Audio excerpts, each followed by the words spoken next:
Hello and welcome back to my channel. Last time हमने देखा था कि ग्रेडियंट्स एग्जांपल्स होती हैं वेक्टर फील्ड्स की, और वेक्टर फील्ड्स खुद क्या होती हैं। साथ ही साथ हमने डेल ऑपरेटर का भी जिक्र किया था कि ग्रेडियंट जब हम लेते हैं तो हम उसमें से एक ऑपरेटर को आइसोलेट कर सकते हैं जिसको डेल ऑपरेटर कहते हैं। आज हम उस डेल ऑपरेटर के साथ देखेंगे कि वो डेल ऑपरेटर मुख्तलिफ तरीकों से वेक्टर फील्ड्स के ऊपर अप्लाई हो सकता है। तो आज हम उसको स्टडी करेंगे। देखिए, अगर आपके पास दो वेक्टर्स हों तो आप उनके साथ क्या क्या काम कर सकते हैं। आप so let's say you have two vectors. तो अगर आपके पास दो वेक्टर्स हों ए और बी, तो ये एक तरीके का इंट्रोडक्शन से समझ लीजिए। This is sort of an introduction. अगर आपके पास दो वेक्टर्स हों ए एंड बी, तो आप उसके साथ क्या क्या कर सकते हैं। आप उसमें ए और बी का डॉट प्रोडक्ट ले सकते हैं, आप उससे ऐसे उनको मल्टीप्लाई कर सकते हैं। आप उनके दरमियान क्रॉस प्रोडक्ट ले सकते हैं, और हमने ये भी देखा है कि हम उनके दरमियान टेंसर प्रोडक्ट भी ले सकते हैं। ठीक है। तो अगर आपके पास एक वेक्टर फील्ड हो वी, ठीक है, अब मैं एक्स वाई ब्रैकेट में नहीं लिखूंगा, जब मैंने वी लिख दिया तो मैंने बता दिया कि ये वेक्टर फील्ड है, तो आपको पता होना चाहिए कि ये फंक्शन है अब स्पेस का। तो अगर हमारे पास वेक्टर फील्ड हो एक, तो हम उस वेक्टर फील्ड को किस तरीके से आ, उस वेक्टर फील्ड को किस तरीके से डिफरेंशिएट कर सकते हैं।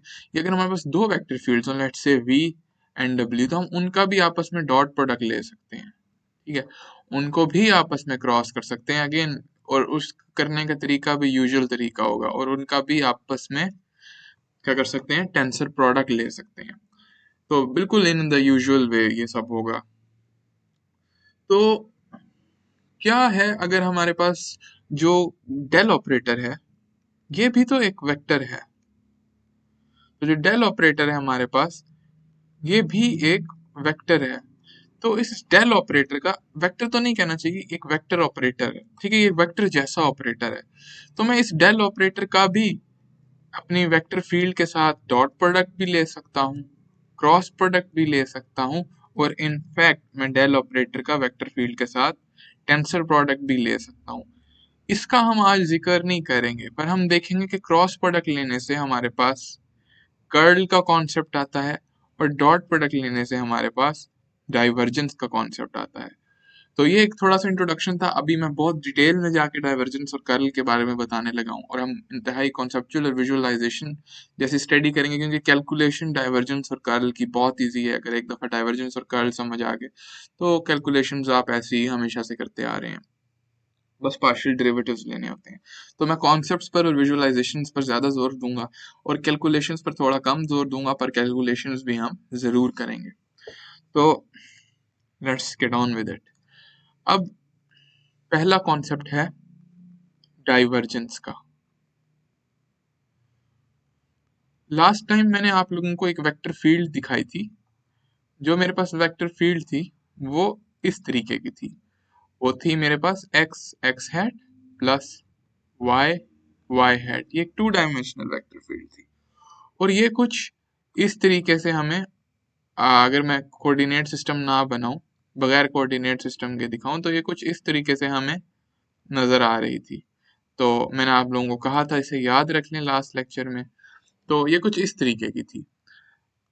तो इससे हम क्या कर सकते हैं, इससे हम डाइवर्जेंस का फॉर्मूला निकाल सकते हैं। ठीक है, डाइवर्जेंस होता क्या है, मैंने आप लोगों को ये बताया था कि इसमें आउटवर्ड फ्लो की फील थी। ठीक है, इसमें आउटवर्ड फ्लो जैसी एक फील है, जैसे कोई पाइप फट गया हो और उसके अंदर से सारा पानी बाहर निकलना शुरू हो गया हो, तो ये बिल्कुल उसी तरीके का एक आउटवर्ड फ्लो है।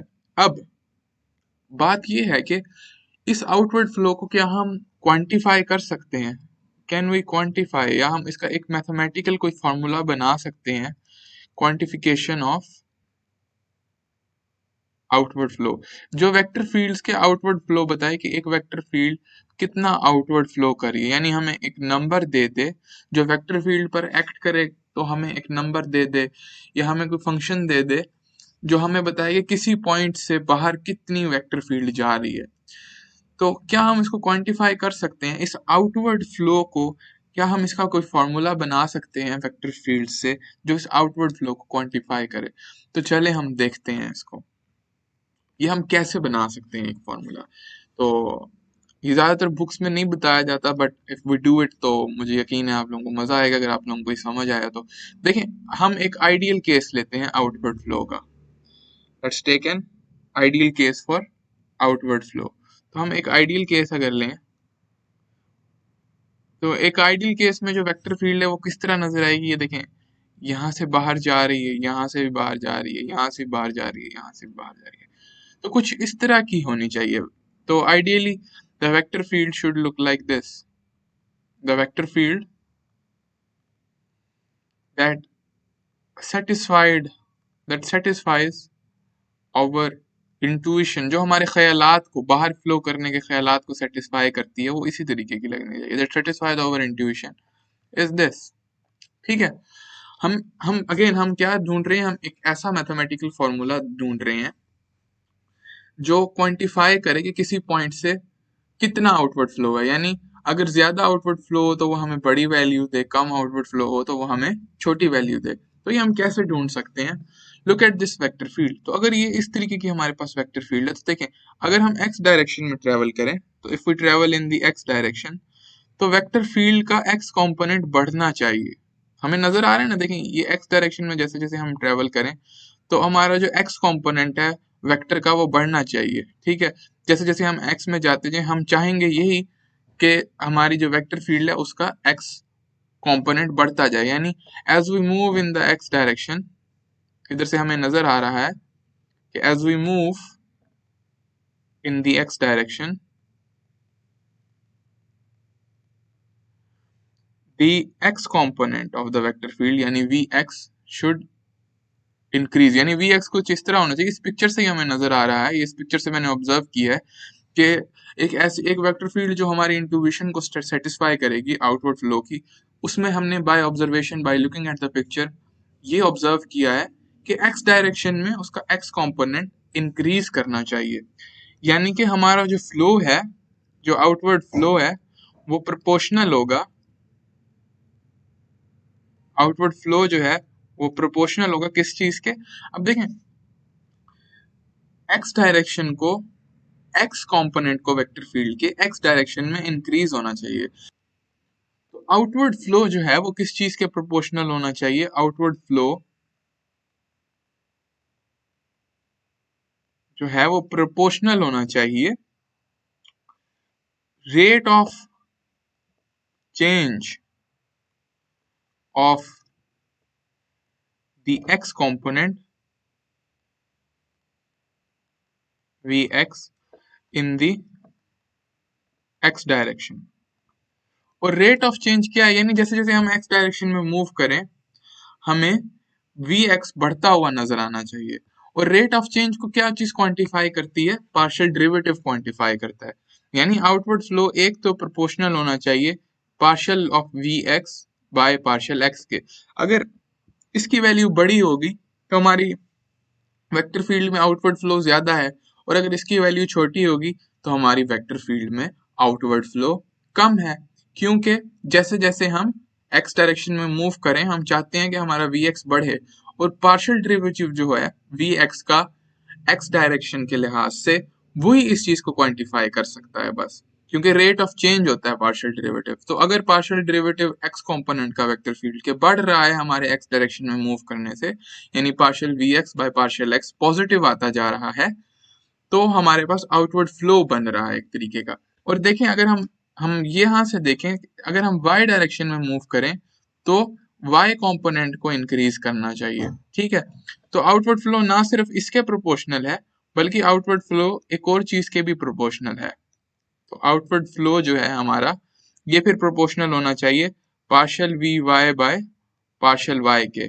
कि जैसे जैसे हम ऊपर की तरफ जाएं, देखिए हमें नजर आ रहा है कि जैसे जैसे हम इसमें ऊपर की तरफ जाएं तो हमारे पास वी वाई भी बढ़ना चाहिए।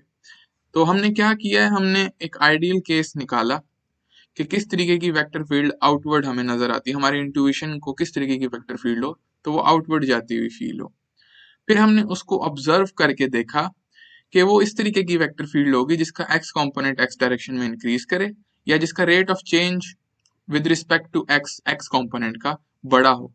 और हमने ये भी नोटिस किया कि जिसका rate of change y direction में वाई कंपोनेंट का रेट ऑफ चेंज भी बड़ा हो। तो इन टोटल क्या हो जाएगा, तो बाय आवर इंट्यूशन जो टोटल आउटवर्ड फ्लो बनेगा, तो जो टोटल आउटवर्ड फ्लो होगा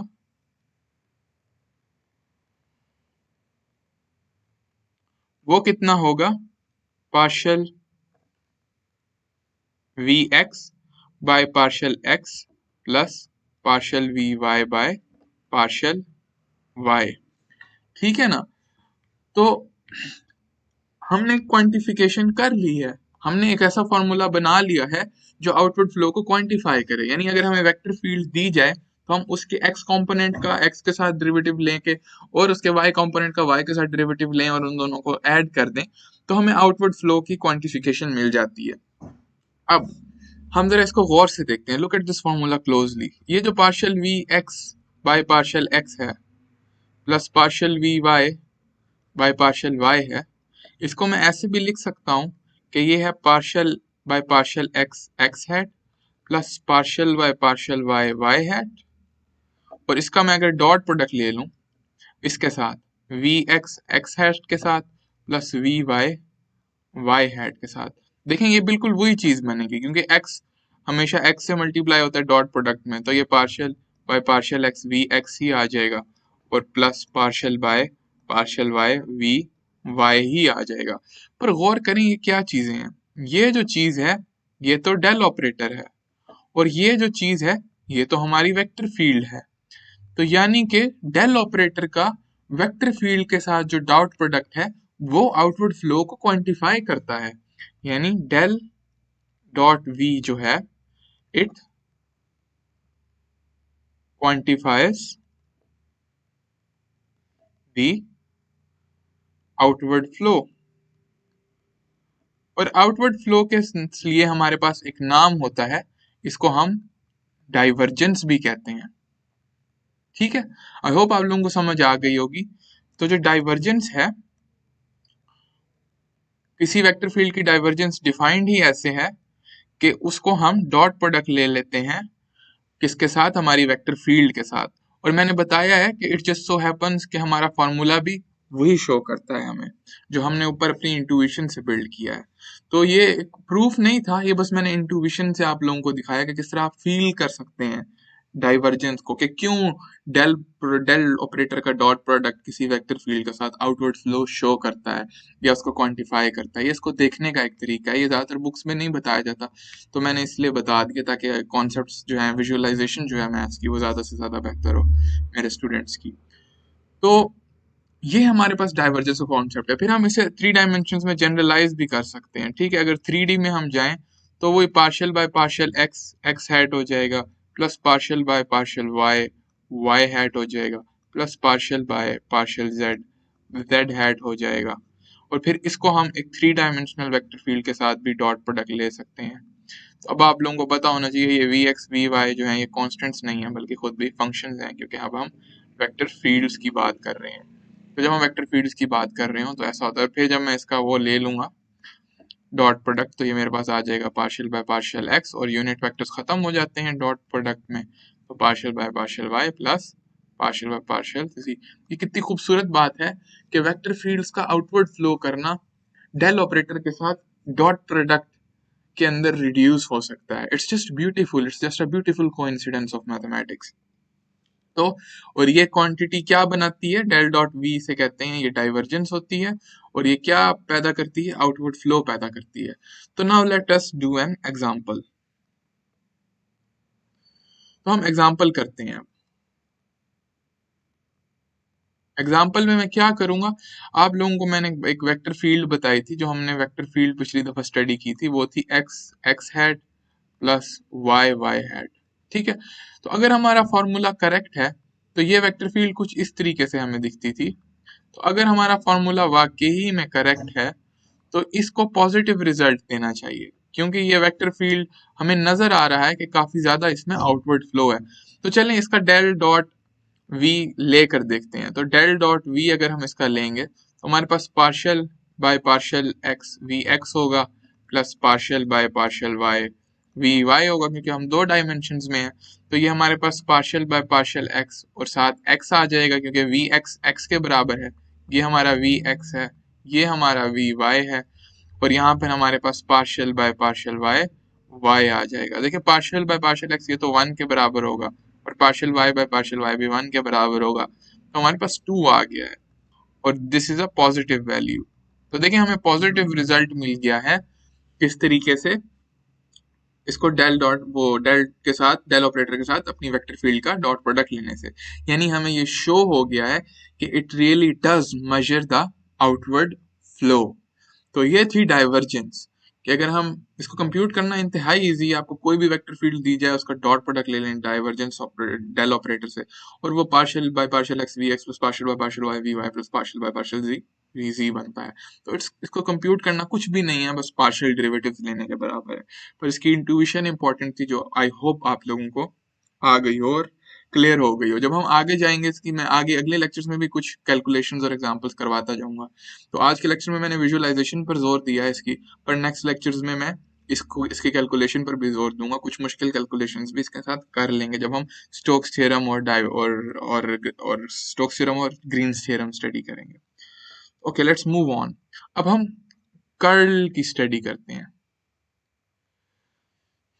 जैसे आउटवर्ड फ्लो की क्वांटिफिकेशन की है डॉट प्रोडक्ट ने डेल ऑपरेटर के वेक्टर फील्ड के साथ, उसी तरह कर्ल की क्वांटिफिकेशन करता है अगर हम डेल ऑपरेटर का क्रॉस प्रोडक्ट ले लें वेक्टर फील्ड के साथ। तो इसके लिए हम एक अपनी वेक्टर फील्ड को ध्यान में रखेंगे, जो हमने लास्ट टाइम एक वेक्टर फील्ड बनाई थी। तो हमने लास्ट टाइम जो वेक्टर फील्ड देखी थी वो ये थी वी एक्स वाई, वो जो थी वो थी एक्स, वो थी वाई एक्स हैट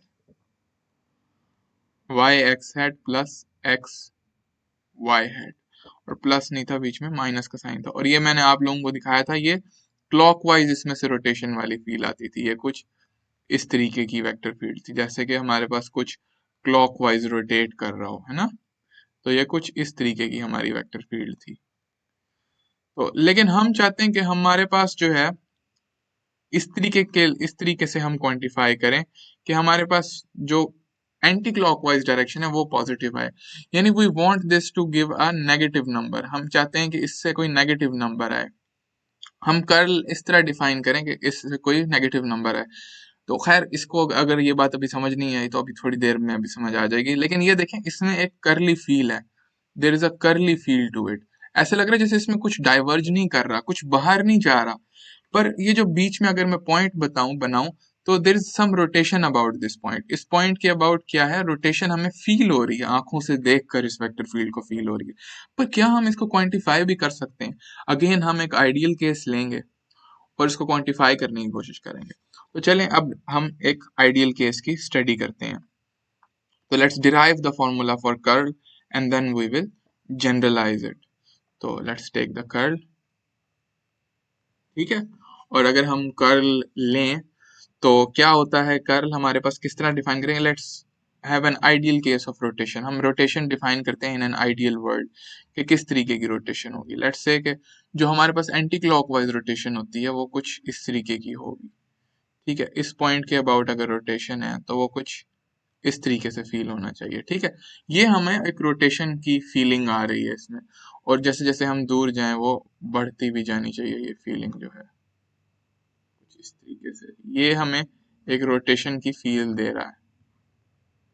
इधर अगेन हम देखेंगे कि किस डायरेक्शन में मूव करने से क्या चीज इंक्रीज करनी चाहिए। देखें अगर रोटेशन हो तो जैसे जैसे मैं एक्स डायरेक्शन में मूव करता हूँ, as I move in the x direction, तो एक्स डायरेक्शन में मूवमेंट है, पर वेक्टर फील्ड का कौन सा कंपोनेंट बढ़ रहा है? वाई कंपोनेंट को बढ़ना चाहिए, ठीक है।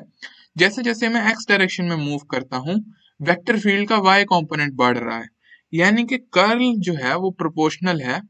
तो कर्ल जो है वो प्रोपोर्शनल है किस चीज के? रेट ऑफ चेंज, यानी चेंज बढ़ता जाना चाहिए, रेट ऑफ चेंज ऑफ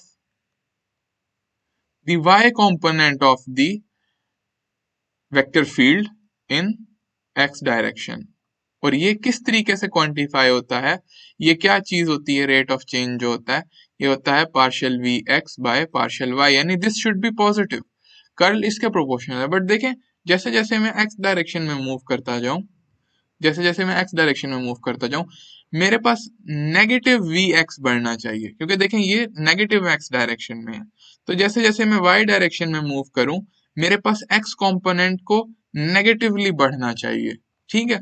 तो curl is also proportional to, curl और किस चीज के प्रोपोर्शनल है, रेट ऑफ चेंज ऑफ, ऊपर मुझे ये मैंने गलत लिख दिया, ऊपर यहाँ पर rate of change of v y in the x direction है, तो ऊपर आना चाहिए partial we y by partial x, ठीक है।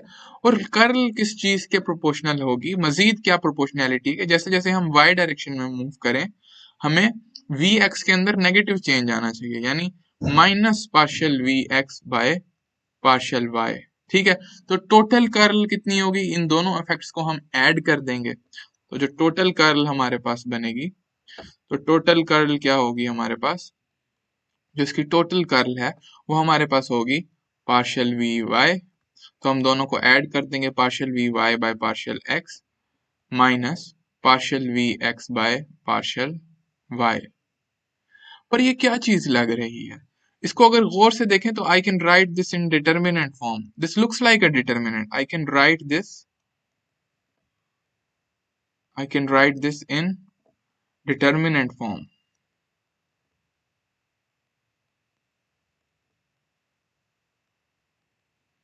ठीक है। और इसको डिटर्मिनेंट फॉर्म में कैसे लिख सकता हूँ, पार्शियल बाय पार्शियल एक्स ऊपर, पार्शियल बाय पार्शियल वाई, साथ ही साथ इधर वी एक्स और इधर मेरे पास आ जाएगा वी वाई।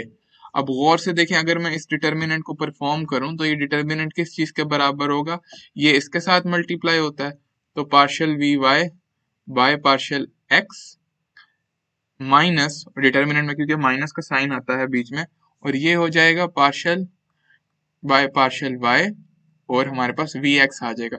नोटिस करें ये दोनों चीजें, ये दोनों बिल्कुल बराबर हैं, और हमारे पास दो वेक्टर्स का जब क्रॉस प्रोडक्ट लें तब ऐसा होता है कि उनको तब इस तरह लिखा जा सकता है, a x a y b x b y, यानी ये जो चीज है ये और कुछ भी नहीं है, ये क्रॉस प्रोडक्ट है, this is a cross product.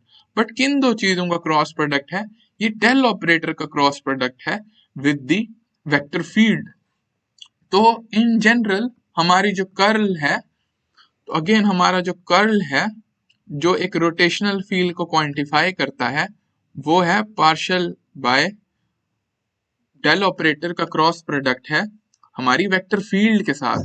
और थ्री डायमेंशन में ये क्रॉस प्रोडक्ट किस तरह कंप्यूट होगा, थ्री डायमेंशन में अगेन थ्री डायमेंशन में जिस तरह वेक्टर का क्रॉस प्रोडक्ट कंप्यूट होता है उसी तरह होगा, ऊपर x hat y hat z hat आएंगे, नीचे हमारे पास partial by partial x partial by partial y partial by partial z, इधर हमारे पास वी एक्स इधर हमारे पास वी वाई इधर वी जी, और इस चीज का हम डिटर्मिनेंट ले लेंगे। तो ये हमने कैसे, पहले हमने इंटुइशन यूज की, उससे हमने कर्ल को जो है, इंटुइशन से हमने कर्ल को विजुअलाइज करने का एक तरीका बनाया, उसको विजुअलाइज करके फिर हमने उसको मैथमेटिक्स के अंदर कन्वर्ट किया, हमने देखा कि किस किस चीज के प्रोपोर्शनल होना चाहिए, और वो जो हमें फॉर्मूला बना वो फिर हमने देखा कि ये फॉर्मूला सेम रिजल्ट देगा अगर हम डेल ऑपरेटर का क्रॉस प्रोडक्ट ले लें अपनी वेक्टर फील्ड के साथ। तो इस तरीके से कर्ल डिफाइंड है।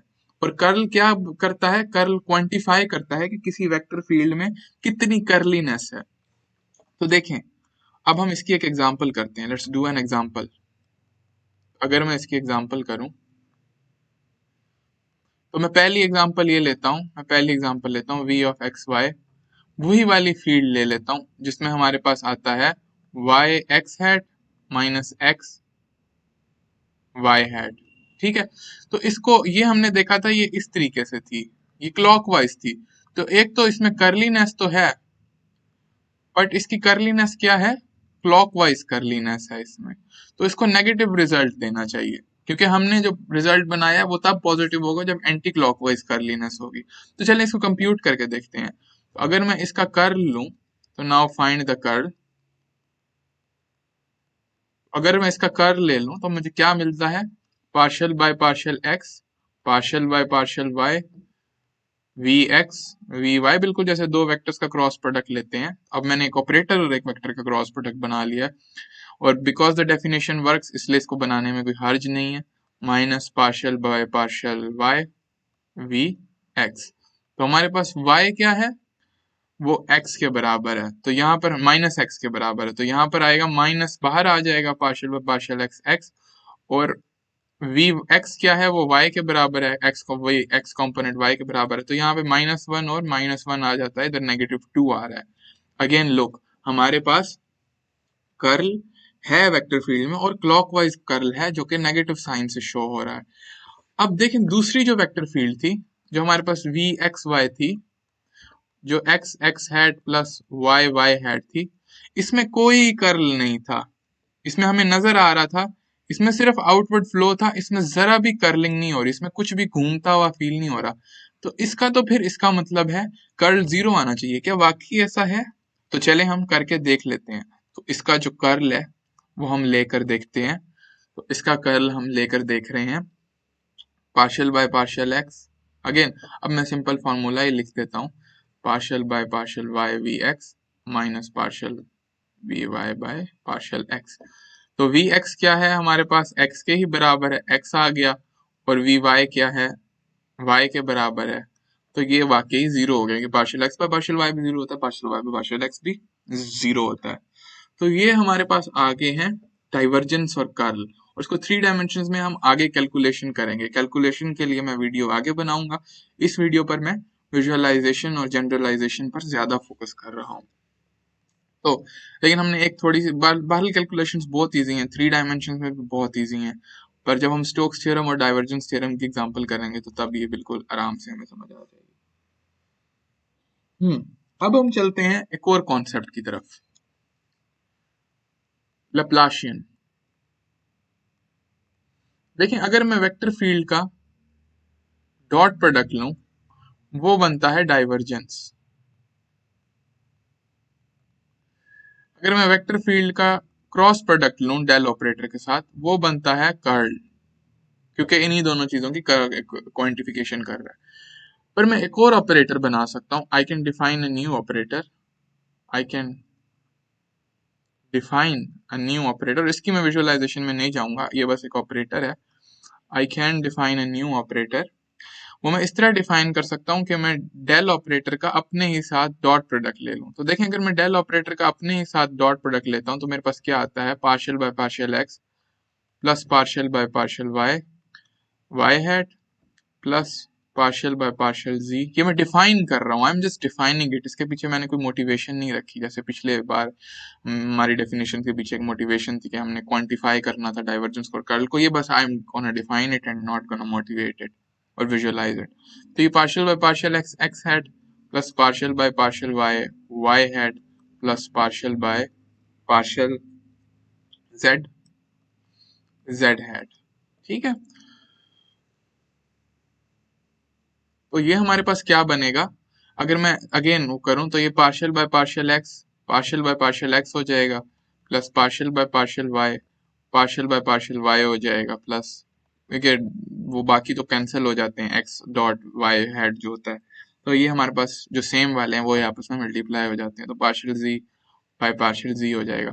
और ये कुछ भी नहीं है, बस डबल डेरिवेटिव है, यानी partial by partial x square plus partial z by partial y square plus partial square by partial z square. यानी अगर हमने, और इस ऑपरेटर को इस तरह भी लिखते हैं डेल स्क्वेयर करके, तो ये डेल स्क्वेयर्ड ऑपरेटर है, ठीक है। ये एक वेक्टर ऑपरेटर नहीं है, एक स्केलर ऑपरेटर ही है, क्योंकि हम इसे देख सकते हैं कि ये वेक्टर्स इसमें जो डॉट प्रोडक्ट लेने से वो कैंसिल हो गए हैं। तो ये भी हम वेक्टर फील्ड्स पर अप्लाई कर सकते हैं, इसको अप्लाई करना कोई मुश्किल नहीं होता। तो अगर हम इसको एक वेक्टर फील्ड पर अप्लाई करेंगे, पार्शियल स्क्वेयर वी करेंगे, तो हमारे पास वो वेक्टर फील्ड ये हो जाएगा partial x square plus partial y square plus partial z square. और जब ये एक वेक्टर फील्ड पर अप्लाई होगा वी पर, तो ये हर पूरी वेक्टर फील्ड पर एक्ट करेगा और ये एक और वेक्टर फील्ड ही देगा। तो ये पूरी वेक्टर फील्ड पर अप्लाई हुआ, partial by partial y square, ये भी पूरी वेक्टर फील्ड पर अप्लाई होगा, ये अंदर चली जाएगी, तो partial by partial z square, इस पर ये भी पूरी वेक्टर फील्ड पर अप्लाई होगा। तो ये इस तरीके से अप्लाई होता है। अगर आप कंपोनेंट फॉर्म में देखना चाहें तो आप देख सकते हैं कि ये वेक्टर ही रहता है, तो ये हो जाएगा हमारे पास partial by partial x square. और हम इसको let me show just this one, ठीक है। अगर मैं सिर्फ ये वाला दिखाऊं तो ये v x x hat plus we y y hat, में पूरा नहीं खोल रहा, it's just so obvious and easy to see कि किस तरह एक वेक्टर फील्ड ही आएगी। तो पार्शियल डेल ऑपरेटर स्क्वायर लेने से ये जो लप्लाशियन है इसको अप्लाई करने से मेरे पास एक वेक्टर फील्ड ही आते। तो ये partial by partial x square v x x hat हो जाएगा plus partial square by partial y square v y y hat हो जाएगा plus partial square by partial z square v z z hat हो जाएगा। इसी तरह बाकी components पर भी इसी तरह अप्लाई होगा। तो इट्स नथिंग स्पेशल। तो ये जो ऑपरेटर है del square, we call this the Laplacian, ठीक है। और लप्लाशियन वेक्टर फील्ड्स पर भी एक्ट कर सकता है, पर वेक्टर फील्ड्स पर एक्ट करने के साथ साथ जो हमारा लप्लाशियन है ये स्केलर फंक्शंस पर भी एक्ट कर सकता है। तो अगर मेरे पास एक स्केलर फंक्शन होगा तो उस पर तो ये बड़ा इजीली एक्ट करेगा। तो ये हो जाएगा partial by partial x square partial by partial y square plus partial square by partial z square. और ये पूरे वेक्टर फंक्शन पर जब एक्ट करेगा एफ एक्स वाई जी पर, तो हमारा वेक्टर फंक्शन अंदर आ जाएगा। इसको कंप्यूट करना बस पार्शियल डेरिवेटिव्स ही लेने हैं, plus partial square by partial y square f x y z plus partial square partial z square, ठीक है। तो अभी इनको मैंने बस इंट्रोड्यूस किया। कैलकुलेशंस हमारे पास क्योंकि इस कोर्स में आती जाएंगी इनकी कैलकुलेशंस, तो साथ साथ हम मुश्किल मुश्किल कैलकुलेशंस भी इनके साथ करते जाएंगे। पर ये था कॉन्सेप्ट डाइवर्जेंस और कर्ल का। और साथ साथ मैंने एक और ऑपरेटर भी डिफाइन कर दिया, डाइवर्जेंस ऑपरेटर का, डॉट डेल ऑपरेटर का, उसी के साथ डॉट प्रोडक्ट लेके, जिसको मैंने लप्लाशियन का नाम दिया। ये भी काफी इंपॉर्टेंट ऑपरेटर है। अब अब हम इसके बाद इसको इंडेक्स नोटेशन में भी देखना चाहते हैं, क्योंकि हमारी कोई भी नॉलेज काफ़ी नहीं होती जब तक हम उसे, अब क्योंकि हमने एक नई नॉलेज सीखी है, इंडेक्स नोटेशन में चीज़ों को करना सीखा है, जिससे हमारी लाइफ बहुत ईजी हो जाती है। तो अब हम देखते हैं कि हम इन चीज़ों पर इंडेक्स नोटेशन कैसे अप्लाई कर सकते हैं, और उससे मैं आप लोगों को कुछ प्रूफ्स भी सिखाता हूँ। तो अब हम चलते हैं सम प्रूफ्स विद इंडेक्स नोटेशन। तो अगर हमारे पास देखें तो हम इंडेक्स नोटेशन से प्रूफ करते हैं, proofs with index notation involving del operator. यानी हमारे पास अगर डेल ऑपरेटर आ रहा हो तो उससे हम किस तरीके से इंडेक्स नोटेशन यूज करके चीजें प्रूव कर सकते हैं। तो देखें, पहले तो देखें कि हमारे पास जो डेल ऑपरेटर है वो किस चीज के बराबर है। वो है partial by partial x x hat plus partial by partial y y hat plus partial by partial z z hat के बराबर है। तो इसका एक कंपोनेंट जो होगा, अगर मैं इसको इस तरह लिख दूं कि ये है partial by partial x one, तो जैसे मैंने आप लोगों को पहले बताया था कि हम x को 1 कह सकते हैं, मतलब इसको बस मैं थोड़ा सा इसके अंदर चेंज लाता हूँ, ऐसा करता हूँ, बिल्कुल माइन्यूट सा इसके अंदर चेंज लाता हूँ। Let me call x x1, let me call y y1, x2 sorry, let me call y as x2 and then let me call z as x3। मैंने बस इनके नाम चेंज कर दिए कोऑर्डिनेट्स के, इससे हमें बहुत फायदा होगा। तो ये हो जाएगा partial by partial x1 x1 hat, और फिर हमारे जो यूनिट वेक्टर होंगे वो भी इसी तरह हो जाएंगे। तो जो x हैट यूनिट वेक्टर होगा वो x1 हैट यूनिट वेक्टर बन जाएगा, और जो हमारे पास y हैट यूनिट वेक्टर होगा वो x2 हैट यूनिट वेक्टर लिख सकता हूँ मैं उसे। और फिर जो हमारे पास z हैट यूनिट वेक्टर होगा उसको मैं लिख देता हूँ, बस मैं नोटेशन चेंज कर रहा हूँ, x3 यूनिट वेक्टर बन जाएगा। तो ये हो जाएगा partial by partial x1 x1 hat partial by partial x2 hat plus partial by partial x3 hat. तो इसका जो कोई एक कंपोनेंट है, इसका ith कंपोनेंट क्या होगा, ith कंपोनेंट, अब हम इंडेक्स नोटेशन में जा रहे हैं, इसका ith कंपोनेंट क्या होगा, यानी पार्शियल आई क्या होगा, वो होगा पार्शियल बाय पार्शियल एक्स आई। तो अगर मैं आई 1 कर दूं तो उसका मुराद होगा कि पार्शियल बाय पार्शियल x1 होगा। अगर मैं j कर दूं 2 कर दूं i की जगह तो पार्शियल बाय पार्शियल y होगा, और अगर मैं 3 कर दूं i की जगह तो पार्शियल बाय पार्शियल वो z होगा। तो इसका एक कंपोनेंट हम इस तरीके से भी डिफाइन कर सकते हैं। तो इसका एक कंपोनेंट बल्कि डिफाइन ही हम इस तरीके से कर सकते हैं। इसका जो ith कंपोनेंट होता है वो partial by partial x I define करेंगे हम, बिल्कुल जैसे हमने एक वेक्टर जो था उसको हमने लिखा था a1 plus a1 I had plus a2 j had plus a3 k had, और फिर हमने उसका एक कंपोनेंट को जो हम आइडेंटिफाई करते थे तो हम पार्शियल बाय तो हम ए आई से आइडेंटिफाई करते थे। उसी तरह हम इसका भी एक कंपोनेंट आइडेंटिफाई कर रहे हैं, वो पार्शियल बाय पार्शियल एक्स आई से आइडेंटिफाई कर रहे हैं।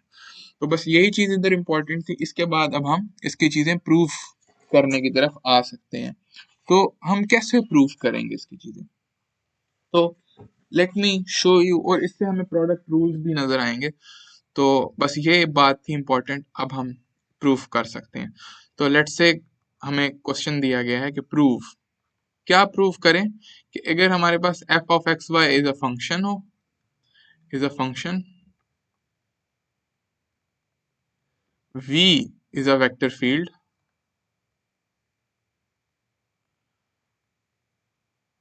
तो हम प्रूफ करना चाहते हैं कि प्रूफ करें कि डेल जो है जब वो डॉट प्रोडक्ट होगा उसका एफ वी के साथ, एफ वी भी तो एक वेक्टर फील्ड ही बनेगी। तो एफ वी जो होगा वो भी एक वेक्टर फील्ड होगा, क्योंकि एक स्केलर फंक्शन को मैं एक वेक्टर फील्ड से अगर मल्टीप्लाई कर दूं तो वो पूरे स्केलर जो है बिल्कुल वेक्टर फील्ड के अंदर मल्टीप्लाई हो जाएगा, और जो हमारे पास डॉट प्रोडक्ट होगा उसका वो भी हमारे पास एक वेक्टर फील्ड से ही मल्टीप्लाई हो रहा। तो मैं एक डाइवर्जेंस ऑपरेटर अप्लाई कर रहा हूँ हमारे फंक्शन और वेक्टर फील्ड के प्रोडक्ट पे, और वो कहते हैं कि प्रूव करें कि ये बराबर है v डॉट डेल एफ के, यानी पार्शियल, यानी हमारे पास वेक्टर फील्ड हो उसको हम डॉट प्रोडक्ट ले लें फंक्शन के ग्रेडियंट से, प्लस, और ये प्लस है हमारे पास f मल्टीप्लाई हो रहा हो, यानी फंक्शन मल्टीप्लाई हो रहा हो वेक्टर फील्ड की डाइवर्जेंस से, यानी डेल ऑपरेटर के डॉट प्रोडक्ट से। ये बिल्कुल उसी तरह का प्रोडक्ट रूल सा ही है, जैसे जैसे डेरिवेटिव के प्रोडक्ट रूल्स होते हैं, तो ये भी एक बिल्कुल प्रोडक्ट रूल जैसा ही एक प्रोडक्ट है। तो चलें इसको हम कैसे प्रूव कर सकते हैं, तो let's go for the proof. इसको हम इस तरीके से प्रूव कर सकते हैं कि हम इसको पहले इंडेक्स नोटेशन में लिखें।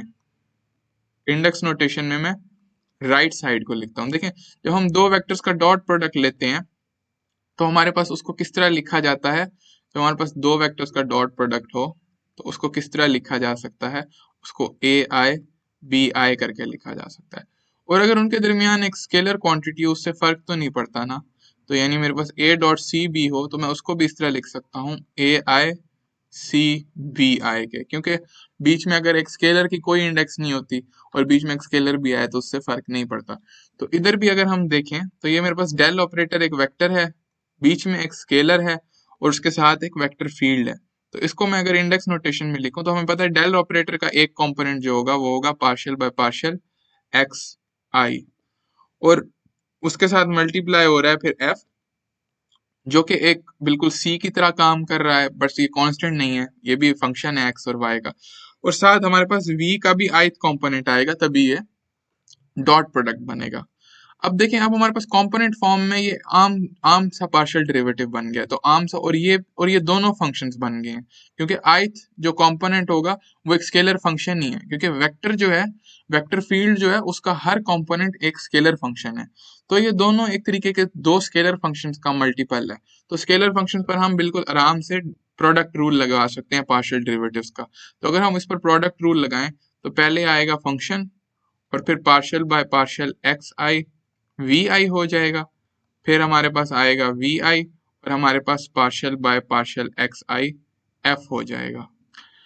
अब हम वापस वेक्टर नोटेशन में जाते हैं, तो वेक्टर नोटेशन में जाएं, ये देखें ये तो एफ है, पर ये देखें ये क्या है, ये डेल ऑपरेटर का और हमारे पास वी आई का सम है, यानी ये partial by partial x i और ये है वी आई, यानी ये डेल डॉट वी बताया है।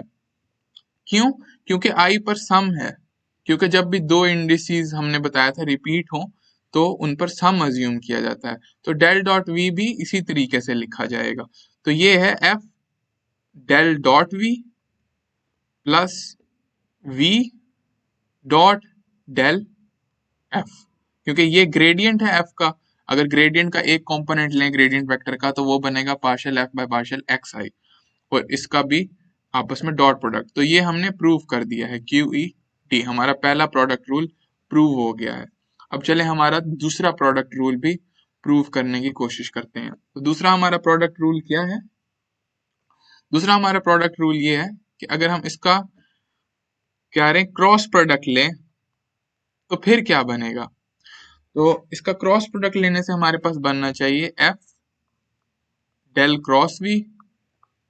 तो ये हमने प्रूव करना है, प्रूव, ठीक है, ये हमने प्रूव करना है कि ये डेल क्रॉस एफ वी जो है ये बराबर है f into del cross v के minus v cross gradient of f के। तो ये चीज हमने प्रूव करनी है। तो ये चीज हम किस तरीके से प्रूव कर सकते हैं? अगेन हम इसको लिखते हैं इंडेक्स नोटेशन में। तो ये partial by partial f v जो बनेगा ये इंडेक्स नोटेशन में किस तरह जाएगा? अगेन एफ की तो कोई इंडेक्स नहीं आएगी, और क्रॉस प्रोडक्ट को किस तरह लिखते हैं? एप्सिलॉन आई जे के साथ। तो ये बनेगा एप्सिलॉन आई जे के, और हमारे पास पार्शियल बाय पार्शियल एक्स आई, बिल्कुल इसे एक वेक्टर के कंपोनेंट की तरह ट्रीट करेंगे। फिर हमारे पास एफ आएगा और हमारे पास वी जे हो जाएगा, क्योंकि इसमें क्रोनेकर की इंडिसेस के साथ वेक्टर की इंडिसेस सम होती हैं। तो फिर अगेन हम यहाँ पर प्रोडक्ट रूल अप्लाई करेंगे, क्योंकि अब ये दोनों फंक्शंस बन गए हैं। तो ये हमारे पास एप्सिलॉन आई जे के ऐसे ही रहेगा, और इधर मैं प्रोडक्ट रूल अप्लाई कर दूंगा, तो ये हो जाएगा पार्शियल बाय पार्शियल एक्स आई। तो एफ पहले आएगा, फिर वी जे, और प्लस हमारे पास आ जाएगा, फिर पहले वी जे आएगा और फिर partial by partial x i, और हमारे पास यहाँ पर क्या आ रहा है? एफ आ रहा है। अब हम एप्सिलॉन को भी अंदर मल्टीप्लाई कर देते हैं। अब हम अगर एप्सिलॉन को अंदर मल्टीप्लाई करेंगे तो ये हो जाएगा epsilon i j k f partial by partial x i v j plus epsilon i j k partial by vj and then we will get partial by partial xi। तो यहाँ हमारे पास ये आ जाएगा partial f by partial xi।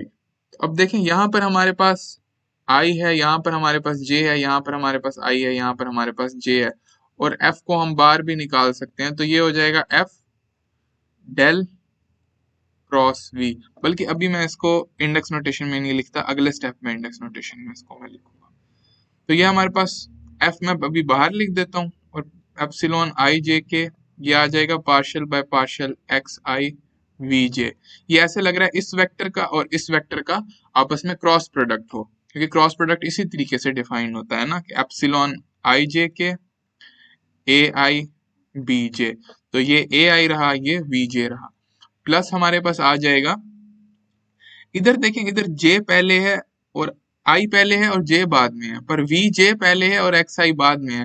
तो हम ये ऐसा करते हैं कि हम इसकी एक इंडेक्स स्विच कर देते हैं इसको क्रॉस प्रोडक्ट बनाने के लिए। तो ये कैसे स्विच करेंगे एक इंडेक्स? अगर आपको पता है, अगर मैं एप्सिलॉन की कोई सी दो इंडेक्स स्विच करूं तो ऑड परम्यूटेशंस के लिए क्या होता है, इसमें नेगेटिव साइन आ जाता है। तो ये हो जाएगा ई जे आई के और वी जे, फिर हमारे पास partial by partial x i और एफ आ जाएगा। अब अगर मैं j को i कर दूं और i को j कर दूं तो फर्क नहीं पड़ता, क्योंकि ये एक समेशन इंडिसेस है। तो अब हमारे पास, यानी ये भी हमारे पास क्रॉस प्रोडक्ट बन गया। ये किस चीज का क्रॉस प्रोडक्ट है? इसमें एक वेक्टर ये है और दूसरा वेक्टर ये है, पर ये क्या है?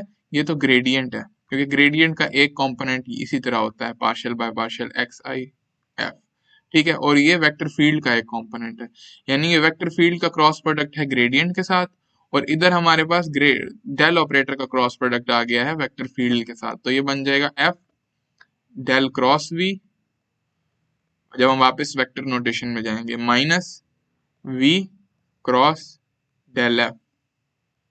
तो ये भी हमने प्रूव कर दिया है क्यू ई डी, ठीक है। अब एक फाइनल और एक इंपॉर्टेंट चीज देखते हैं। वो ये है, अगर हमारे पास डेल ऑपरेटर क्रॉस वी हो, यानी डेल ऑपरेटर पहले क्रॉस हो रहा हो वी के साथ, फिर दोबारा डेल ऑपरेटर का भी क्रॉस आ रहा हो हमारे पास, तो ये किस चीज के बराबर होता है? ये वैसे तो आप बैक कैब रूल से भी कर सकते हैं, पर for the sake of exercise ये हम इसी नोटेशन से करेंगे। तो ये अगर इसका एक कंपोनेंट देखें तो ये इसका एक कंपोनेंट किस चीज के बराबर होगा? तो ये बनेगा, तो ये एंड में वेक्टर ही, क्योंकि क्रॉस प्रोडक्ट्स वेक्टर के वेक्टर ही होते हैं, तो ये एंड में वन इंडेक्स ऑब्जेक्ट आना चाहिए। तो एक वेक्टर मैं ऐसे ट्रीट करूं, एक वेक्टर ऐसे ट्रीट करूं, तो यहाँ पर हमारे पास आना चाहिए एप्सिलॉन आई जे के पार्शियल के, और यहाँ पर हमारे पास आना चाहिए पार्शियल वी, सॉरी के नहीं, यहाँ पर हमारे पास आई आना चाहिए, तो ये हमारे पास आ जाएगा आई और डेल क्रॉस वी का जेथ कंपोनेंट। इसी तरीके से क्रॉस प्रोडक्ट को वो किया जाता है। मैंने इसको पहला वेक्टर ले लिया, इसको दूसरा वेक्टर ले लिया। अब क्योंकि एक कंपोनेंट जो होता है वो पार्शियल आई के, वो पार्शियल आई जो होता है, डेल आई जो होता है, वो पार्शियल बाय पार्शियल एक्स आई के बराबर है। इसका एक कंपोनेंट ये इसी तरह हमने भी डिफाइन किया था। तो आई जे के यहाँ पर आ जाएगा पार्शियल बाय पार्शियल एक्स आई, ठीक है। और इसको भी मैं एप्सिलॉन आई जे के नोटेशन में लिख लूंगा। ये भी क्या हो जाएगा, एप्सिलॉन पी एम जे हो जाएगा इसकी जगह, और एक कंपोनेंट आएगा इसका partial by partial x p और वी एम हो जाएगा हमारे पास। अब यहाँ हम और क्या कर सकते हैं, यहाँ हम अब क्या करते हैं, इसको और इसको साथ लिख लेते हैं, और हम अपनी वो आइडेंटिटी लगाएंगे जो हमने पहले लेक्चर्स में भी यूज की थी। तो एप्सिलॉन आई जे के एप्सिलॉन पी एम जे, यहाँ पर आ जाएगा partial by partial x i partial by partial x P. अब देखें, इन पार्शियल को हम बिल्कुल वेक्टर्स की तरह ट्रीट कर रहे हैं ऑपरेटर के। यहाँ पर हम वो आइडेंटिटी लगा देंगे, पर आइडेंटिटी लगाने के लिए मुझे जे पर सम करना है, तो यहाँ पर एक माइनस साइन आएगा और मैं परम्यूट कर देता हूँ, तो आई के जे हो जाएगा, ठीक है। मैंने जे और आई को स्वैप कर दिया तो एक माइनस साइन आ गया, एप्सिलॉन पी एम जे हो जाएगा। यहाँ पर partial by partial x i और partial by partial x p और वी एम हमारे पास इसी तरीके से आता रहेगा। इसी के साथ साथ हम देखें तो अब हम आइडेंटिटी लगा देते हैं, एप्सिलॉन आई के जे और एप्सिलॉन पी एम जे किस चीज के बराबर होगा? ये होगा Kronecker i p Kronecker k m minus Kronecker i m और क्रोनेकर के पी के। ये आइडेंटिटी मैंने अपने पिछले लेक्चर्स में प्रूव करवाई थी, तो जिसको नहीं पता वो जाकर पिछले लेक्चर्स देख लें। इंडेक्स नोटेशन का खास तौर पर लेक्चर देख लें, ये exercises with index notation lecture का नाम है। तो ये क्या बन जाएगा, माइनस का साइन आएगा और यहाँ पर हमारे पास आ जाएगा Kronecker i p Kronecker k m minus Kronecker i m और क्रोनेकर के पी। साथ ही हमारे पास क्या आ जाएगा, partial by partial x i partial by partial x p और हमारे पास वी एम आ जाएगा।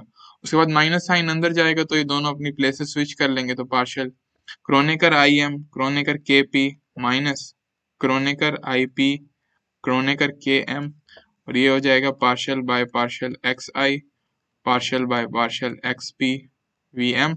और अगेन फिर हम इस पूरी चीज को अंदर मल्टीप्लाई भी कर सकते हैं, तो इनको मैं मल्टीप्लाई करूंगा तो ये हो जाएगा Kronecker i m Kronecker k p partial by partial x i partial by partial x p v m minus Kronecker i p Kronecker k m partial by partial x i partial by partial x p v m. ठीक है, इधर हमारे पास I index से I index कटेगी तो यहाँ M आ जाएगा, इधर पी इंडेक्स से पी इंडेक्स कटेगी तो यहाँ के आ जाएगा। तो ये partial by partial index hitting property use की है। Partial by partial x m partial by partial x p v m x k, sorry, तो यहाँ हमारे पास आ जाएगा x k, this will become over x k. और इधर हमारे पास क्या आएगा, माइनस, तो इधर ith इंडेक्स से ith इंडेक्स कटेगी, इधर mth इंडेक्स से के mth इंडेक्स कटेगी, तो यहाँ हमारे पास आएगा partial by partial x p फिर partial by partial x p और यहाँ हमारे पास वी के आ जाएगा। पर अब गौर करें, कि partial by partial x p और partial by partial x p क्या है। ये तो हमारे पास partial by partial x p times partial by partial x p, ये तो हमारे पास लप्लाशियन बन गया है, क्योंकि अगर इस पर सम लगा कर देखें तो ये हो जाएगा partial x plus partial y, क्योंकि 1 से 2 तक जाएगी तो ये सारे आते जाएंगे, plus partial partial z partial by partial z. तो ये तो हमारे पास लप्लाशियन ऑपरेटर एक्ट कर रहा है हमारे वेक्टर फील्ड के एक कंपोनेंट पर। और इधर हमारे पास क्या है, इधर हमने हमारा जो ऑपरेटर है ये एक्ट कर रहा है, अगर मैं इन दोनों को चेंज कर दूं, इंटरचेंज कर दूं, क्योंकि डेरिवेटिव्स तो हम इंटरचेंज कर सकते हैं, तो ये हो जाएगा partial by partial x k partial by partial x m v m minus partial by partial x p partial by partial x p v k. तो इधर हमारे पास डॉट प्रोडक्ट आ रहा है वी एम के साथ, तो ये तो डाइवर्जेंस बन रही है कि अगर हमारे पास जो डेरिवेटिव ऑपरेटर है वो सम हो रहा है वेक्टर के कंपोनेंट्स के साथ, तो ये सम कैसे खुलेगा, ये सम अगर हम खोलेंगे partial x by v m, तो ये सम तो इस तरह खुलेगा partial x v x plus partial by partial y v y plus partial by partial z v z, अगर 1 2 3 की जगह हम एक्स वाई जी डाल दें तो ये तो हमारे पास डेल ऑपरेटर है, और पीछे इसके एक हमारे पास ग्रेडियंट ऑपरेटर आ रहा है, क्योंकि ये तो ग्रेडियंट ऑपरेटर का एक कंपोनेंट है, तो ये हो जाएगा gradient of del dot v, क्योंकि ये एक स्केलर बनेगा, स्केलर फंक्शन बनेगा, स्केलर फंक्शन का ग्रेडियंट लिया जा सकता है, माइनस ये लप्लाशियन स्क्वायर ऑफ वी। तो ये भी एक बड़ा इंपॉर्टेंट प्रूफ है, और ये आप अगर आप लोगों में से किसी को बैक कैब रूल याद है तो उससे भी देख सकते थे, तो हम इसे बैक कैब रूल से भी कर सकते हैं, पर without doing back cab rule ये मैंने प्रूव कर दिया। तो अगर हम बैक कैब रूल से देखें तो फिर ये किस तरह प्रूव होगा, तो बैक कैब रूल हमें क्या कहता है कि अगर हमारे पास A cross B cross C हो तो ये क्या बनता है, B A dot C minus C into A dot B, ये यही चीज बनती है ना। तो अगर हम इसको ए से आइडेंटिफाई कर लें, इसको बी से आइडेंटिफाई कर लें और इसको सी से आइडेंटिफाई कर लें, तो देखिए मैं इनकी जगह अगर ये डालूं तो बी हमारे पास ये ऑपरेटर है, ए बी ये ऑपरेटर है, डॉट सी सी हमारे पास वेक्टर फील्ड है, तो इनकी जगह मैंने ये वैल्यूज पुट कर दी है, माइनस सी हमारे पास वेक्टर फील्ड है और ए हमारे पास ऑपरेटर है, आगे भी ऑपरेटर है बी भी, तो इधर हमारे पास क्या आ गया, ये तो पहला रिजल्ट उसी का आ गया, और माइनस अगर मैं अब इस ऑपरेटर को पीछे ले आऊं तो ये पार्शियल डॉट पार्शियल, तो ये डेल डॉट डेल जो होता है वो डेल स्क्वायर के बराबर होता है, हमने पीछे देखा है लप्लाशियन के, and again we get the same result as we have proved above. तो इस तरीके से आप इंडेक्स नोटेशन को यूज करके पार्शियल डेरिवेटिव या डेल ऑपरेटर को इन्वॉल्व करने वाली आइडेंटिटीज भी प्रूव कर सकते हैं। तो थैंक यू फॉर वॉचिंग।